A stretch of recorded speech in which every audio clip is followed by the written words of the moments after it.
Welcome. It's good to be here. We'll start with about 12 minutes of quiet sitting. And if sitting isn't working for you this evening, always feel free to lie down or prop yourself up against a wall or piece of furniture, or stand if that makes sense in your body. So, however your positioning is right now, feel the way it may be connected to the ground through the base of your torso, or maybe your feet or furniture or your cushion, or however it makes sense for you to create a sense, or to recognize a sense of ground, an anchored presence for your physical form.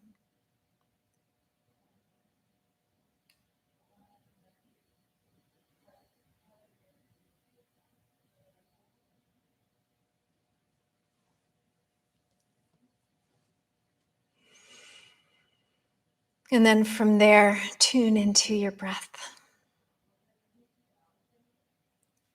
Get really clear about the simple act of taking breath in and letting it go back out.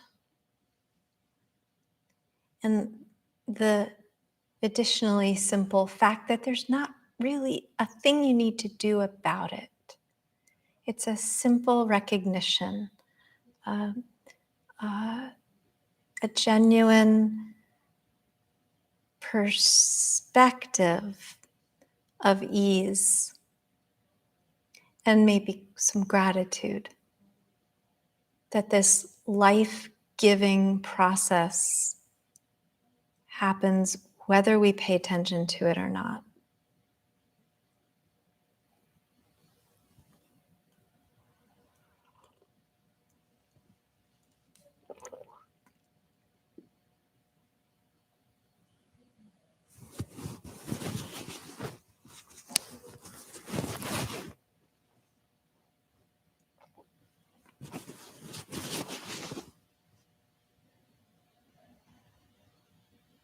So bringing breath in, bringing it out can be the lightest load you'll ever need to carry.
Noticing all the moments where the mind strays from the object of its attention, and then noticing with a sort of nonchalance all the moments where the mind remains. That it's simply that the mind is here and fully present, or the mind has strayed, and once you're in that moment of recognition, it's making its way back. And here we avoid the judgment or the self-condemnation that may come from some misguided notion that we've failed ourselves if the mind went away. not the case. It's degrees of awareness. And it's always the simple journey of return back to the breath, back to the moment.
This journey of return to the breath, to the moment, is one we make 1,000,000 times a day.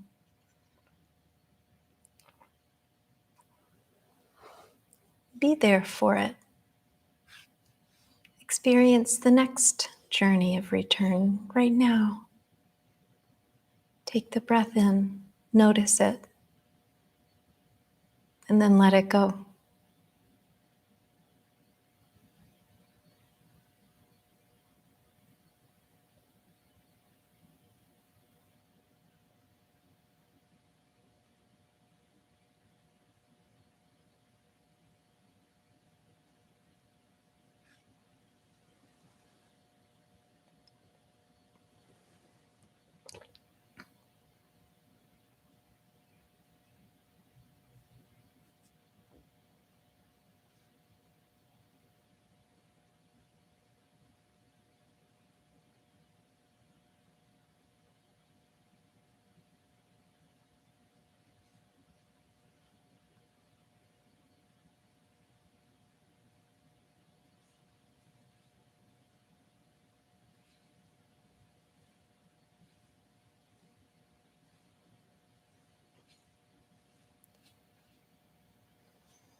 In these last couple of minutes, just note any agitation, perhaps touch of impatience or anxiety even that you may experience, and just recommit for one more full minute to just being here right now.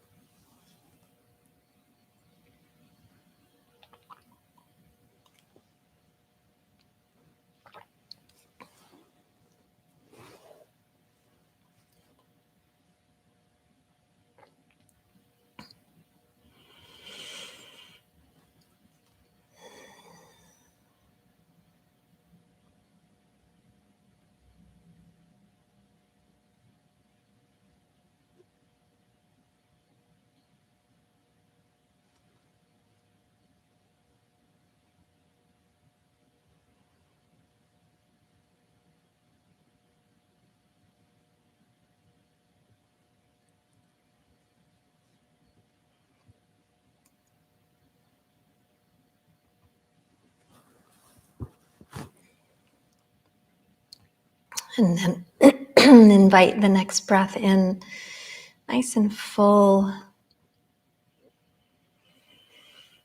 and release it back out. Wiggle if you'd like to, stretch, shift around in any way that makes sense. So, we've got a lot of habits as human beings, thank you. And some of them are really healthy, wonderful habits, some of them not so much, some of them neutral. Can we make a habit out of simplicity when it comes to being mindful? So when we think about meditation as a practice, right, like a thing that we do over and over and over, that there's this notion or this connotation with practice that it's supposed to be something you get better at. So one of the common misconceptions about meditation as a practice is that we're supposed to get better at this mental exercise that involves going into our mind space and emptying it out like the trash or like the dishwasher. And it's true that the trash and the dishwasher need to be repeatedly emptied, and they just, no matter what, they fill up. And then, if we're really living in a space and we're fortunate enough to have a dishwasher, that it fills, we have to empty it. The trash fills, we have to empty it, right? Um, it's not something you get better at necessarily, but it's something that takes less and less mind space. So a lot of our habitual daily life, like emptying the trash and in the dishwasher or brushing our teeth, for example, these tasks give us a lot of mental freedom, in fact, because even though there's a lot to manage in a human day in terms of small tasks, a lot of that management, a lot of what we do is neurologically set down as a hardwired skill. We don't have to learn it over and over and over how to take out the trash. We just know. We don't have to give thought to it. So, so there isn't really that much to practice with that. And the byproduct of all this mental freedom is that it gives us a lot and maybe too much time to ruminate on all of the things that plague us, the desires and the aversions, all of these things that insidiously crop up when we're trying to be quiet, when we're trying to practice mindfulness and meditation. So practicing is this ongoing opportunity to embody the wisdom that says these thought forms of things that I want and things that I don't want, they're probably not ever going to go away. but they can be digested through the process of mindfulness and meditation, through the process of noting the breath as it arises and dissolves, and through the process of training, through repetition, that the return from rumination without getting caught up in it, um, or without digressing into self-judgment and condemnation, is a practice that we can simplify, that we can get better at. So we can get better at it. We can, but the way to get better at it is not to do it better, it's to do it more automatically, to do it more simply. We're trying to hardwire that skill so it doesn't require so much effort, and so that the all of that mental mind space that we spend spinning our wheels of desire and aversion and all of the other emotional baggage that comes along with those things, gets simplified, and we don't exhaust ourselves with these distractions. And we can enjoy just being here, just being present, just being full of breath, as opposed to full of anything else. Right? We're giving this process of being present a chance to become as natural and as familiar as anything else we do on a regular basis. And there's lots of tricks to the trade. And the breath alone offers all kinds of opportunities, all kinds of ways to use something that's natural and given to us from birth, and something that will never leave us, as the object of meditation, the object of mindfulness, the object of this simplicity that can bring us more ease. Excuse me. So there are many, many ways to pay attention to the breath. And three of the simplest ways are to notice it in the belly, to notice it at the point of the nostrils and the upper lip, and to notice its cyclical nature of arising and departing. So we'll practice with that a little bit right now. And I'll cue you to shift to the next method. So we'll begin with the belly. Hands, palms gently resting on the belly. And you can do this from any position. And watch your next breath. Watch it arrive and arise as an expansion in the canister that is your torso, that holds all of your tender organs and tissue and blood and nutrient. Notice the belly expand gently as you breathe in. It may not move very perceptibly or palpably. It might not feel like it's expanding. That's okay. You're not doing it wrong. You can't be breathing wrong. You can be breathing more or less functionally. You can be breathing more or less mindfully, but it's never going to be wrong. Just notice what you experience in this canister, this belly. It may be perceptible to you in a tactile way that when you exhale, the belly draws in a bit, contracting. And then you may notice it expanding again as you inhale next. Just take some time with that. Your particular belly on this particular day may be doing a sort of an opposite movement. Just notice.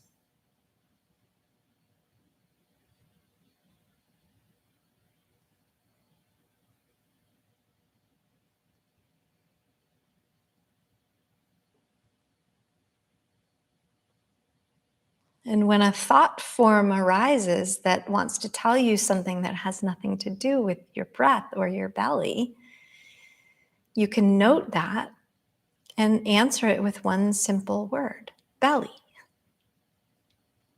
And we come back and we begin again.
And then release your hands to a comfortable place somewhere near your body. And we'll move to the nostrils and the upper lip. So this area where you can experience the, the feel of air moving. So there's real stuff coming out of the nose and coming into the nose. Do we not know this? If we never did know this, we certainly know this now, having lived through 2.5 years of an airborne virus that enters through this very space. So we're very familiar, and maybe in some uncomfortable ways, of with the reality of substance that enters and exits through the nostrils. But here, we're recognizing that this substance, this combination of oxygen, of carbon dioxide, a little bit of nitrogen mixed in there, all of the other molecules that we breathe in and breathe out, and all of the finer things that the hairs in the nostrils filter out to protect us.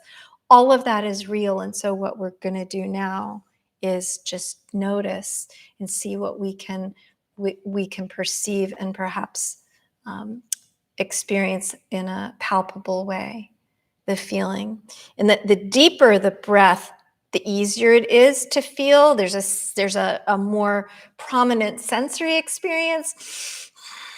You can hear it, you can feel the air, but that's not to suggest that you have to breathe deeply to do this.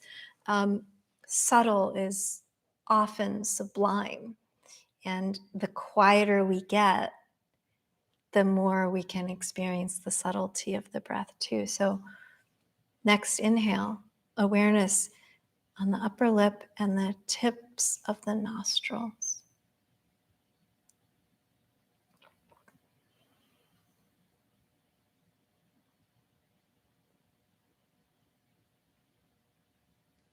And the exhale. See if you can feel this very real substance of breath. If you happen to be sitting in a very cold room or outside on a chilly evening, you would be able to see that vaporized substance leaving the nose.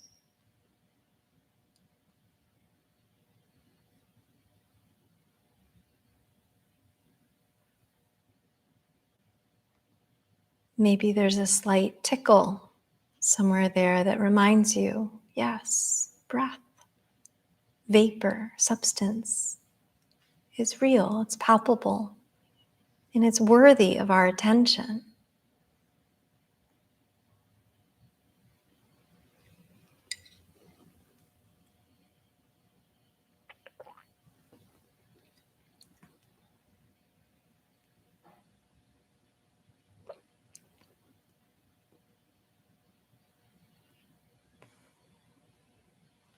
And you can attune to the continuous flow of this life-giving experience of breath,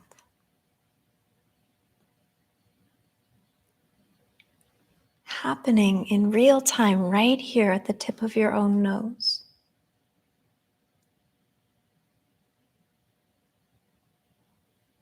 Breathing in, note the feeling at the edge of your body right there in the nostril openings.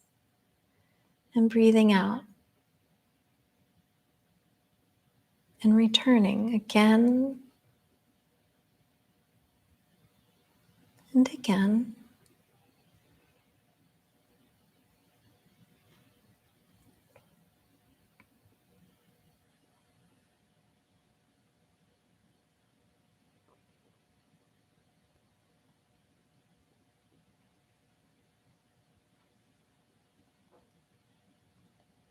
You might notice which breath gives you more of a tactile experience at the of the nostrils, the in or the out, and choose to focus only on that.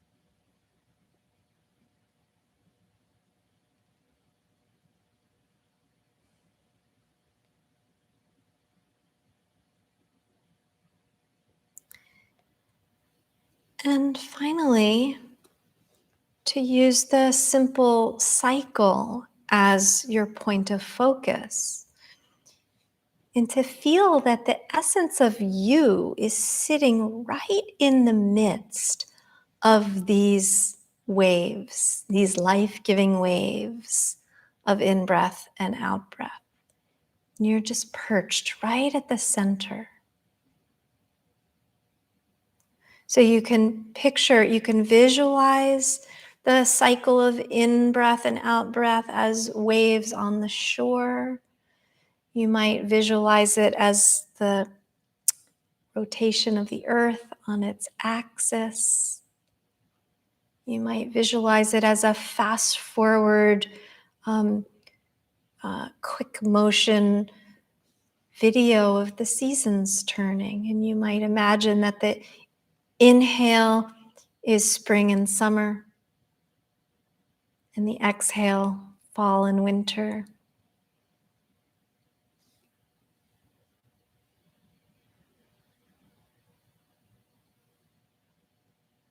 And you might just simply feel the experience of in-breath rising, expanding you, filling, and out-breath falling, softening, drawing you in.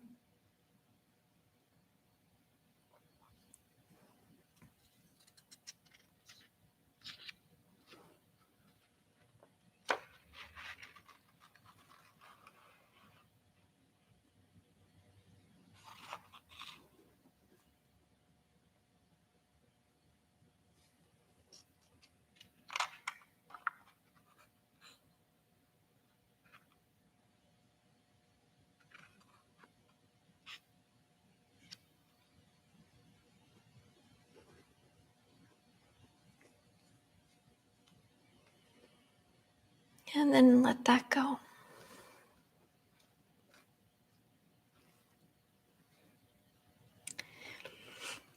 If you happen to be of the sort who likes to be busy, and this presents its own form of challenge to a meditation or mindfulness practice because it feels like you're not doing anything, take heart.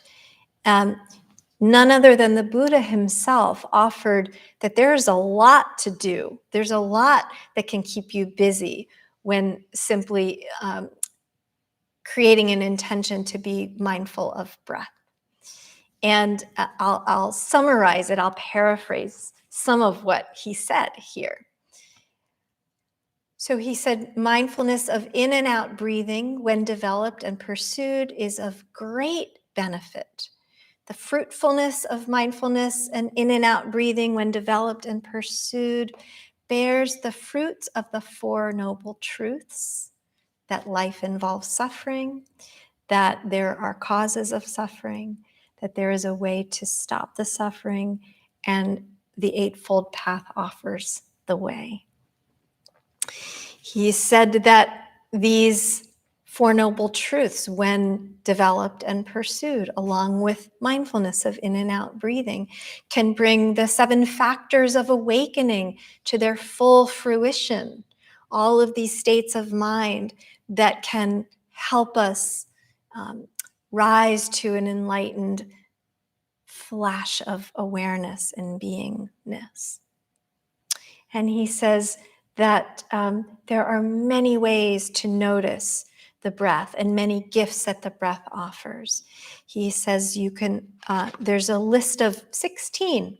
I'll go through them quickly. Notice the short breath, notice the long breath. Notice the breath as sensitivity to the whole body, so awakening it a little bit to sensitivity, and notice the breath calming the whole body in its form. The breath can help you be sensitive to pleasure, and the breath can help you be calm in the face of pleasure. The breath can help you be sensitive to mental fabrications or thought forms, and the breath can help calm them as well. So that's 8 right there. Moving on, the breath can help you be sensitive to the mind, and it can help you steady the mind. So sensitivity to the mind, to be able to notice the thoughts as they're forming, and then to steady them, as opposed to react and allow them to spiral out. The breath can help release the mind. The breath can help focus on impermanence. It is the embodiment of impermanence. The breath can help you focus on dispassion, literally the fading away of suffering or intensity of feeling. And the breath can help you focus on the cessation of this suffering. And finally, number 16, the breath can help you recognize that you are embodying the relinquishment. Every time you exhale, you are practicing letting go. The wonderful Buddhist teacher Pema Chodron advises in that process of letting go a gentle, relaxed recognition of breath. She describes it as a light touch of awareness. And we can train the simplicity of that light touch and apply it also to the thoughts as they form in our minds. So in this way, we set up a practice that habituates us to a light touch. And that alone can help us sidestep the spirals of thinking that tend to take hold when we're not paying attention, or that take hold when we're paying too much attention. So to summarize all of that, these teachings are suggesting to us, just in simple form, that being able to tune into the breath lays down a neurological habit that can return us to presence without too much effort, without struggle, and that can reduce our experience of painful existence whenever it arises. And we all know that it arises quite a bit. So let's feel into that now with a last stretch of practice. We're looking for just the right blend of alert and calm. And again, you can close your eyes if you like, or you can simply cast your gaze downward.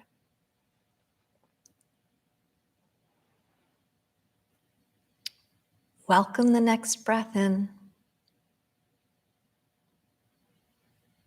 Recognize it with a soft, a light touch, and let it go.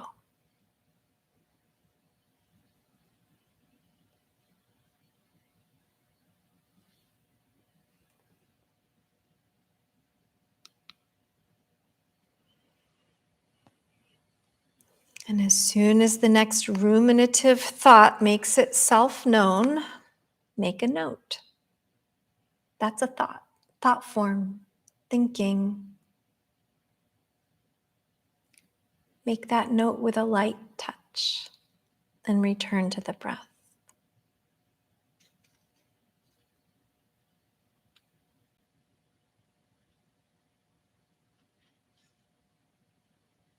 Begin again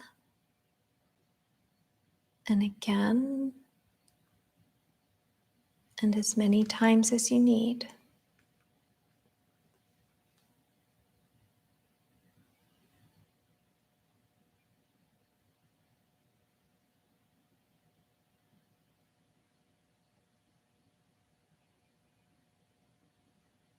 We are establishing that pathway that can shift us from distractive thought to presence for breath.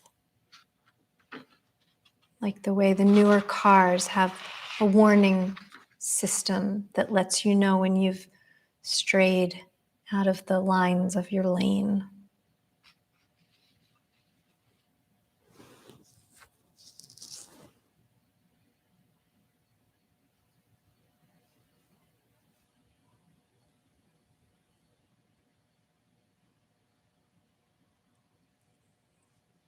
Be curious about the breath and be curious about this one that's happening right now, not the last ones.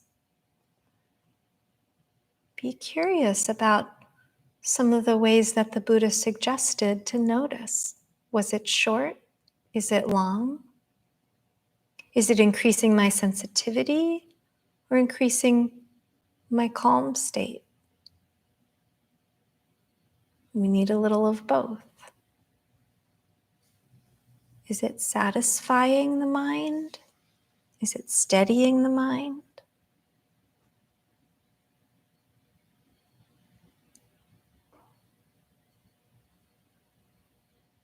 Bring a sense of freshness to each moment.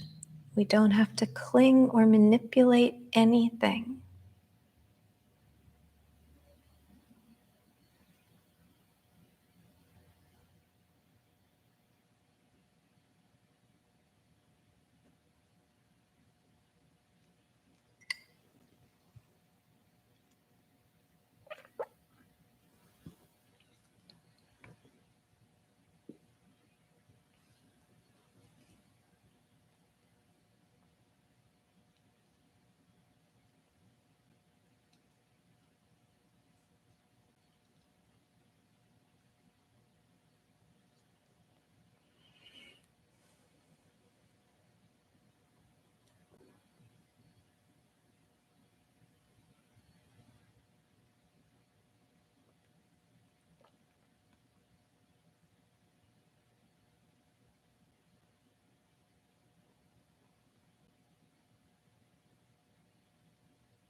whatever turbulence might be present, without pushing anything away. Find that path again, that simple path back to the breath. The turbulence may still be there, but it doesn't have to dominate our focus.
Note 3 more.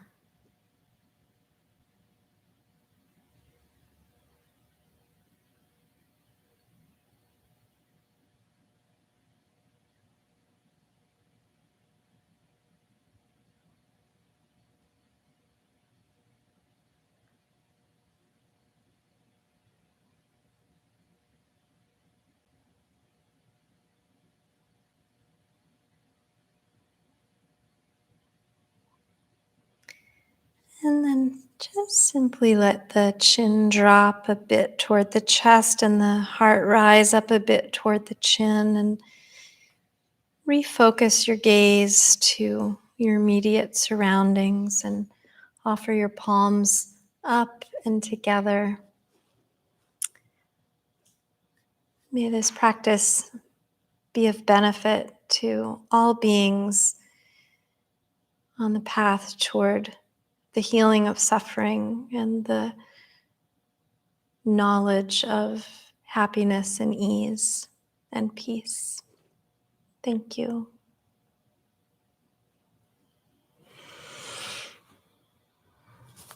Thank you, friends online. Take good care.